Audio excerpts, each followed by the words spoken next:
Good morning. This is JC, St. Louis's oldest living hippie, and I want to put this particular raw story out there for you to listen to. It's over 7 minutes long, but I urge you to stay for the whole 7 minutes because if you do and you understand the concepts and the things that are being proposed, it'll scare the holy hell out of you. Your freedom to say and speak your mind is going to be curtailed tremendously by what's going on with the Justice Department and ICE and the FBI and the way they're spying on you now. And Pam Bondi has given them the go ahead to use what they have to turn your lives upside down if you say one thing wrong that they don't like. And by the way, this is by Tom Hartman, a St. Louisan. This chillingly un-American Trump move threatens all our freedoms. Back in September, most Americans, and the media, thought it was so over the top that it had to be a joke. Turns out, it wasn't a joke and isn't remotely funny.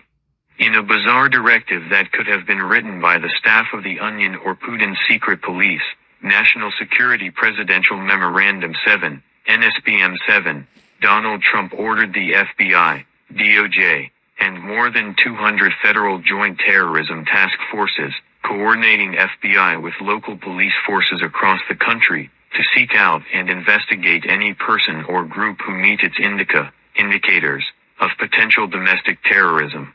They include, as Ken Klippenstein first reported, anti-Americanism, anti-capitalism, anti-Christianity, extremism on migration, extremism on race, extremism on gender, hostility towards those who hold traditional American views on family, hostility towards those who hold traditional American views on religion, and hostility towards those who hold traditional American views on morality.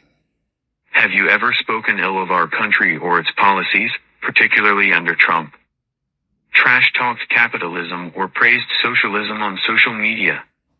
Publicly questioned Christianity or professed loyalty to Judaism, Islam, Hinduism, paganism, or any other non-Christian belief system or religion?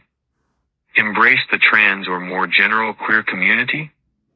Spoken out in defense of single parenting, gay marriage, or same-sex couples adopting children? Said things or carried a sign that might hurt the feelings of masked ICE agents, Trump, or Kristi Noem? Just imagining that any of these could trigger FBI agents knocking on our doors was so grotesque a notion that when the story first appeared 4 months ago, it was reported and then largely dismissed by mainstream media within the same day. I mentioned it in an October Saturday report in an earlier article, but, like pretty much everybody else in the media, dismissed it as virtue signaling to the Trump base rather than an actual plan to set up a Russia-style police state here in America. I was wrong.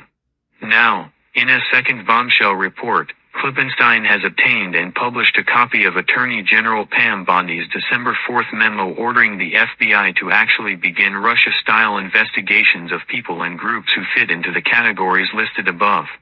Not only that, Bondi also ordered the FBI to go back as far as 5 years in their investigations of our social media posts, protest attendance, and other activities to find evidence of our possible adherence to these now forbidden views. Just being anti-fascist is, in Bondi's eyes, apparently now a crime in America. From her memo to the FBI. Further, this anti-fascist ideology that paints legitimate government authority and traditional, conservative viewpoints as fascist connects a recent string of political violence.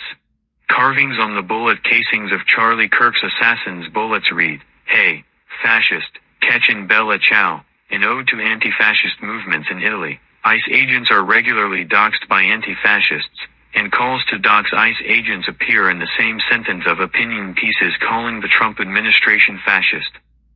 At the same time, ICE is using a chunk of the massive budget the big ugly bill gave them, larger than the budget of the FBI or any other police agency in America, or, probably, any other police agency in the world outside of China and Russia, to buy tools they can use to spy on anti-fascist people who protest or oppose their actions. In a report titled ICE Wants to Go After Dissenters as Well as Immigrants, the Brennan Center for Justice details how the agency has acquired a smorgasbord of spy technology, social media monitoring systems, cell phone location tracking, facial recognition, remote hacking tools, and more. They've reportedly acquired devices that spoof cell phone towers, so if you're near them your phone will connect, thinking it's talking to your cell carrier.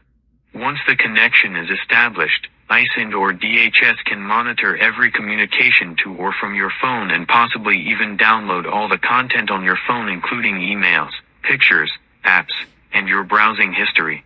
They're tying into nationwide networks of license plate readers, airport facial recognition systems, and using federal surveillance drones to monitor people they consider enemies of the agency. And they're carefully combing your social media content for posts, likes, and reposts they consider objectionable. As the Brennan Center noted, Homeland Security Investigations recently signed a multi-million-dollar contract for a social media monitoring platform called Signal Labs that claims to ingest and analyze more than 8 billion posts a day. The agency is also paying millions to Penlink for monitoring tools that gather information from multiple sources, including social media platforms, the dark web, and databases of location data. ICE is also acquiring Russian-style spy software that can remotely target your phone without you realizing it, infect it with the equivalent of an ICE virus, and then have your phone send them everything you do, say, hear, or see on an ongoing basis for months. The only clue you'll have will probably be that your battery life seems to have dropped as your phone is pumping out to ICE your data and everything the microphone in it picks up, all without your knowledge or permission. This Putin-style sort of search without a legal warrant is the sort of thing that King George III's officers did against the colonists, although back then it was reading their mail, spying on them in person, and kicking in their doors, in the 1770s that provoked our nation's founders to write in the Fourth Amendment to our Constitution, the right of the people to be secure in their persons, houses, papers, and effects, against unreasonable searches and seizures, shall not be violated, and no warrants shall issue, but upon probable cause, supported by oath or affirmation, and particularly describing the place to be searched, and the persons or things to be seized. It's also a clear violation of the First Amendment's protection of our rights to free speech and peaceably to assemble, and to petition the government for a redress of grievances. When Putin ended democracy in Russia, he defined the people who protested his policies as domestic terrorists and had his secret police go after them in ways that are shockingly similar to what ICE is launching and Bondi is ordering the FBI to do. It's chillingly un-American. Reach out to your elected representatives. Congress phone is 202-224-3121 to let them know your opinion of this new aspect of Trump's imperial reign, and pass this along to help wake up others. If Congress and the courts refuse to give serious oversight and regulation to these agencies, we may all one day soon be facing the same neo-fascist brutality that killed Alexei Navalny and imprisoned, to this day, so many of his supporters. There you go. It's ICE has become Trump's brown shirts. And in my opinion, ICE should be, once we have Trump out of office and some reasonable people in office, the Trump ICE force should be totally disbanded, and the immigration force and department should be totally revamped, and basically some limitations and structures put in place to control their behavior.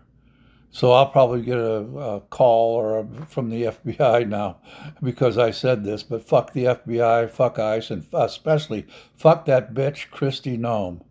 And fuck you, Donald Trump. It's JC, St. Louis's oldest living hippie, saying, "Pox some more, Jack, and keep on